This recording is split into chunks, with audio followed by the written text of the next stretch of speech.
Assalamualaikum warahmatullahi wabarakatuh. Sebelumnya, perkenalkan nama saya Aninda Rizkyana Putri dari kelas Agribisnis Hortikultura 1. Di sini saya akan menjelaskan bagaimana cara melakukan peramalan menggunakan metode eksponensial smoothing. Baik, langsung saja.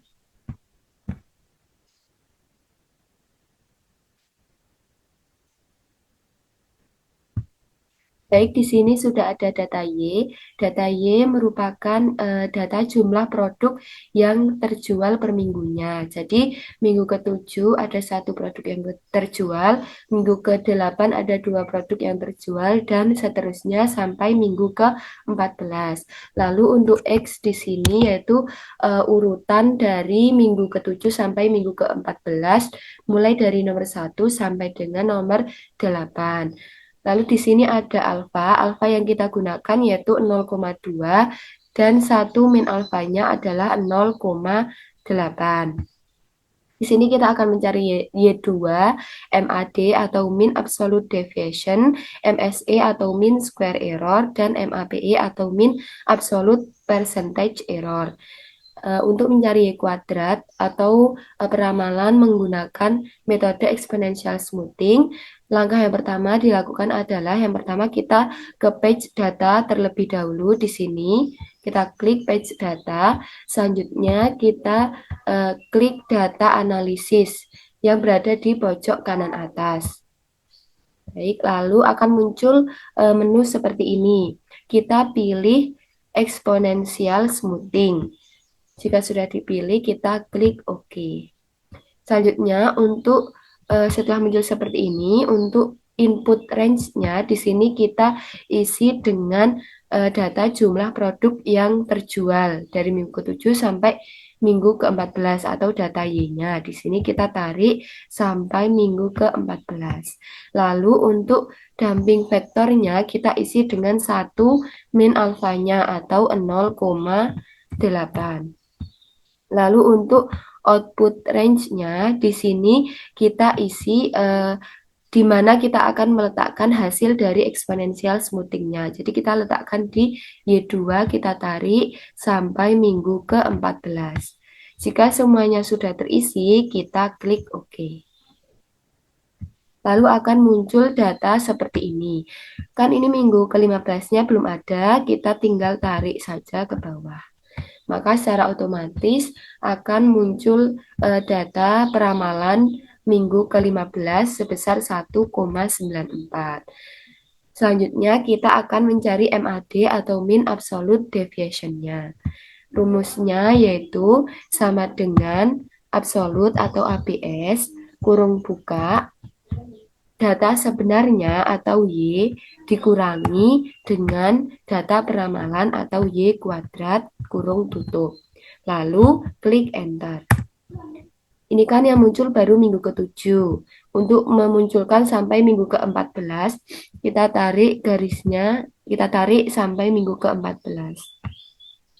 Maka secara otomatis MAD dari minggu ke-7 sampai minggu ke-14 akan muncul. Selanjutnya kita ke MSE-nya atau mean square error-nya, yaitu sama dengan kurung buka data sebenarnya atau Y dikurangi dengan data peramalan atau Y kuadrat kurung tutup lalu dikuadratkan, yaitu dengan shift angka 6 nanti akan muncul seperti panah ke atas ini, lalu klik angka 2.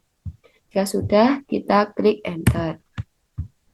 Seperti tadi juga kita tarik ke bawah. Seperti ini, maka MSE minggu ke-7 sampai minggu ke-14 sudah muncul. Selanjutnya kita ke MAPE-nya.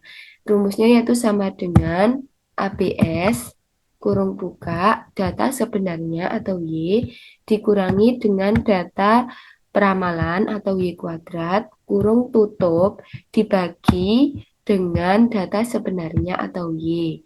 Lalu klik enter. Perlakuannya juga sama, yaitu kita tarik ke bawah. Maka secara otomatis data MAPE minggu ke-7 sampai minggu ke-14 sudah muncul. Selanjutnya, langkah selanjutnya yaitu kita mencari rata-rata dari MAD, MSE, dan MAPI-nya. Kita klik di sini. Rumusnya yaitu sama dengan average. Kita tulis average di sini, kurung buka. Lalu kita klik MAD-nya dari minggu ke-8 sampai dengan minggu ke-14. Ini ya. Lalu kurung tutup. Selanjutnya klik enter. Maka di sini akan muncul rata-rata dari MAD-nya.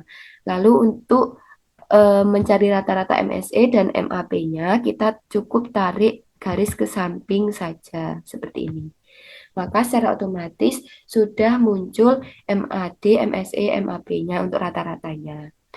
Lalu untuk MAPE-nya, kita perlu kalikan dengan 100. Jadi, sama dengan kita klik MAP-nya dikali atau shift angka 8, 100. Kita klik enter. Maka di sini sudah muncul nilai MAP-nya yang sudah dikalikan dengan 100. Baik, selanjutnya kita ke langkah solver. Tapi sebelum ke solver, kita perlu merubah beberapa data, yaitu yang berada di Y kuadrat pada minggu ke-9. Kita klik.